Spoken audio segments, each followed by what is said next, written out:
बिस्मिल्लाहिर्रहमानिर्रहीम।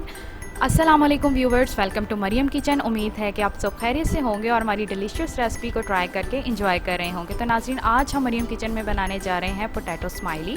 तो आइए चलते हैं आज की रेसिपी की तरफ। इस रेसिपी के लिए मैंने ले लिए हैं 3 से 4 अदद मीडियम साइज़ के पोटैटो और उसको मैंने अच्छे से मैश कर लिया है। इसमें मैंने डाला है सॉल्ट, तकरीबन जाएगा 1.5 टेबल स्पून।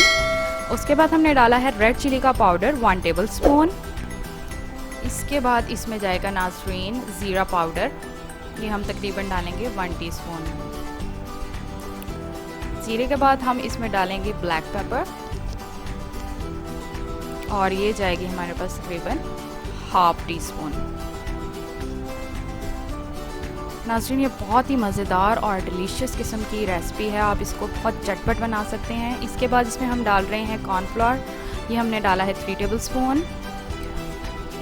और ब्रेड क्रम्स इसमें जाएंगे 1 कप। ये मैंने 4 स्लाइसेस ब्रेड के ले लिए थे, उसके किनारों को मैंने जो है वो रिमूव कर दिया था और किनारे रिमूव करने के बाद चॉपर में मैंने इसको चॉप करके स्लाइसेस के क्रम्स बना लिए हैं। अब इसको हम अच्छे से हाथों की मदद से मिक्स करेंगे। नाज़रीन, आपने इसे बहुत अच्छे से मिक्स करना है और इसकी जो डो का टेक्सचर है थोड़ा हार्ड होना चाहिए, जैसे कि आप देख रहे हैं। नाज़रीन, क्योंकि हमने इसमें कॉर्नफ्लोर डाला है तो कॉर्नफ्लोर की वजह से ये थोड़ा सा अगर आपको मिक्स करने के दौरान ड्राई लगे तो आपने अपने हाथों को ऑयल से ग्रीस करके इसको गूंथ लेना है ताकि इसका टेक्सचर जो है थोड़ा हार्ड बने। अब हमने एक प्लास्टिक बैग लिया है और उसको हम ऑयल के साथ ग्रीस कर रहे हैं। इसके साथ ये होगा कि ये चिपके, आपका जो मटेरियल है वो चिपकेगा नहीं और इजीली आप इसकी शेप दे सकेंगे। वीडियो देखने वाले तमाम दोस्तों से मेरी छोटी सी रिक्वेस्ट है कि जिन्होंने अभी तक हमारे चैनल को सब्सक्राइब नहीं किया, हमारे चैनल को सब्सक्राइब करें, वीडियो को लाइक एंड कमेंट करें और साथ ही साथ बेल आइकन पर क्लिक करें ताकि हमारे आने वाली हर न्यू वीडियो का नोटिफिकेशन आपको मिल सके। और साथ ही साथ मेरे नाज़रीन से रिक्वेस्ट है कि हमारी वीडियो को एंड तक ज़रूर वॉच किया करें। तो नाज़रीन, जैसा कि आप देख रहे हैं कि मैंने थोड़ी सी डो जो है वो ली थी और उसको मैं प्रेस कर रही हूँ।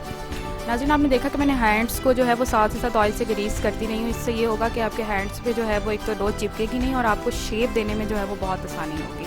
अब आपने इसको इतना प्रेस करना है डो को जितनी थिक आप जो है वो स्माइली की शेप रखना चाह रहे हैं। अब मैंने इसको थिक करने के बाद आप कोई भी कटर राउंड शेप का लेकर या कोई भी ढक्कन आप किसी भी चीज़ का लेकर आप इसको राउंड शेप दे सकते हैं अच्छे से, जैसे कि मैंने इसे राउंड शेप दे ली है अच्छे से। नाज़रीन, अब मैंने एक स्ट्रॉ लिया है और स्ट्रॉ की मदद से जो है मैं इसकी आइज़ बनाऊंगी। तो स्ट्रॉ को सबसे पहले आपने जो है वो कॉर्नफ्लोर में डिप कर लेना है, इससे ये होगा कि ये चिपकेगा नहीं साथ। और स्माइली की फेस बनाने के लिए मैंने एक स्पून लिया है और स्पून की मदद से मैं स्माइली की शेप दे रही हूँ। इसी तरह से नाज़रीन, आपने बाकी के स्माइली भी बनाकर रेडी कर लेने हैं और उनको बनाने के बाद आपने 3 घंटे के लिए फ्रीज़र में रख देना है और उसके बाद हम इसे फ्राई करेंगे। नाज़रीन, आप इसको बनाकर फ्रीज़ भी कर सकते हैं फॉर द नेक्स्ट टाइम। दूसरी तरफ हमने ऑयल को गर्म होने के लिए रख दिया था नाज़रीन, और अब जब ऑयल अच्छे से गर्म हो गया तो हम अपने स्माइली जो हैं वो इसमें डाल रहे हैं।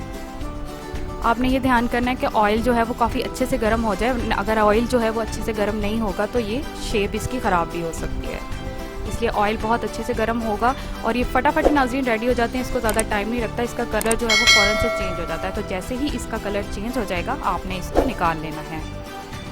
तो नाज़रीन, हमारे स्माइली जो हैं वो बहुत अच्छे से चटपट रेडी हो चुके हैं। दोस्तों, किसी और डिलीशियस रेसिपी के साथ आपकी खिदमत में हाजिर होंगे, तब तक के लिए इजाज़त दीजिए। अल्लाह हाफ़िज़।